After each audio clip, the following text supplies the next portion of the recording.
In 2007, in Nanchao Village, Shenyang County, a worn-out bus was bumping along a winding path. Chao Qingyu's mother was squeezed onto the bus with the family and their luggage, preparing to head to the city to open a restaurant. The bus was packed with passengers, some even carrying live ducks, and the air was thick with the smell of duck droppings. Chao Qingyu didn't understand what the future would be like. She pushed open the window to stick her head out and breathe. When she was young, she wanted to grow up, but now that she had grown up, she started to miss those little moments from childhood. The noodle shop finally opened, but business didn't seem to be good on the first day. Although her father and Chao Qingyu stood at the entrance handing out flyers, very few customers came in. The only one who did was a woman who tried to dine and dash. Chao Qingyu's mother struggled to control her temper and quickly forced a smile. That night, due to the lack of rooms, Chao Qingyu had to share a room with her younger brother. When the lights were out, he asked her if she regretted coming to the city with their mother. She could have gone to a top middle school back in their hometown, but now she had to start all over in a completely unfamiliar place. Finally, on a day off, Chao Qingyu went alone to a nearby park to write a letter. She had a close friend named Ma Mingkai, who had left his contact information when they parted. After finishing the letter, Chao Qingyu picked up a leaf beside her and tucked it into the envelope, just as she was about to get up and leave. Suddenly, a street punk jumped down from a tree and snatched the letter she had just written, claiming the leaf she picked up belonged to his tree. Chao Qingyu was speechless. The sign on the tree clearly stated that it belonged to the local environmental bureau. Faced with such a weirdo, Chao Qingyu quickly walked away. The boy wasn't ready to give up and kept chasing after her, asking if she was Beiyu's younger sister. Beiyu's death had cast a heavy shadow over the entire family. That night, her younger brother couldn't help asking Chao Qingyu if she missed their sister. Even though their mother had brought them to this city, the pain of losing a loved one hadn't gone away. On her first day after transferring schools, Chao Qingyu arrived at the classroom to see two students putting up a notice criticizing a student named Ming Sheng. Chao Qingyu immediately realized this Ming Sheng was the same punk who had jumped out of the tree and accused her of stealing his leaf. Nearby students Chao Jinyu and Yi Zilin found out Chao Qingyu was a new transfer student and tricked her into helping with classroom duties, then led her to clean the swimming pool. It was Chao Qingyu's first time at the pool, and with no experience, she accidentally slipped into the water. Ming Sheng reached out to pull her out, but Chao Qingyu refused and immediately grabbed a life ring tossed over by another girl and climbed ashore. After school, Ming Sheng followed Chao Qingyu again, asking her to help him with his homework. At first, Chao Qingyu firmly refused, but when she heard that Ming Sheng knew the truth behind Beiyu's death, she no longer refused and agreed to help him with the homework. In fact, her sister's untimely death had saddened everyone, and Chao Qingyu had always wanted to find out how exactly her sister died. When Chao Qingyu's school handed out books on puberty self-protection, her mother blacked out certain sections that contained knowledge about adolescent health. As a result, Chao Qingyu couldn't clearly read the text during class. When she got home, she asked her mother why she did that, but her mother insisted it was all for her own good.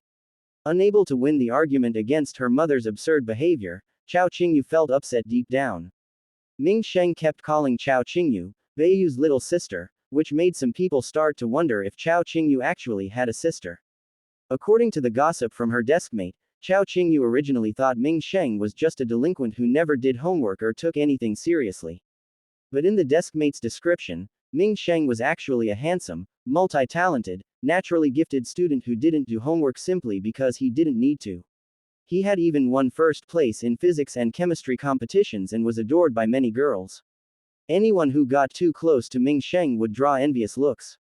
Although Chao Qingyu helped Ming Sheng with his homework, it was only because she wanted to investigate the real cause of her sister's death. On the sports field, Ming Sheng was sprinting around playing basketball, making almost every shot and drawing countless cries of admiration. One ball, intended for Ming Sheng, was accidentally thrown off course and hit Chao Qingyu on the head. The boy who made the bad pass didn't apologize, instead, he mocked Chao Qingyu for being unlucky. Ming Sheng was displeased to see Chao Qingyu being laughed at, but given his personality, he couldn't openly defend her and could only force a laugh with the crowd. During breaks, Chao Qingyu would sometimes chat with Ming Sheng about her sister. Later, she learned from her mother that her sister had died from appendicitis, and so she decided not to help Ming Sheng with his homework anymore. But Ming Sheng seriously told Chao Qingyu that her sister had been treated at Renmin Hospital, and that his father was the director of that hospital. After speaking, Ming Sheng shoved the homework notebook back into Chao Qingyu's hands, urging her to finish it soon. Chao Qingyu was skeptical of what Ming Sheng said, so she borrowed a classmate's phone and looked up the director of Renmin Hospital. The name listed was Ming Choksan. Sure enough, the surname was Ming. It seemed Ming Sheng was telling the truth. Chao Qingyu's cousin Jinrui came to visit from their hometown, bringing along his fiancée. Chao Qingyu's mother, Li Fanghao, had a complicated expression and hid in the kitchen slicing fruit, not coming out for a long time. Chao Qingyu wanted to ask her cousin about her sister's illness. Her cousin also said it was appendicitis, but when Chao Qingyu pressed further, confused as to why villagers said Beiyu had AIDS, her cousin became saddened and claimed that it was because he hadn't taken good care of Beiyu, which led her further astray.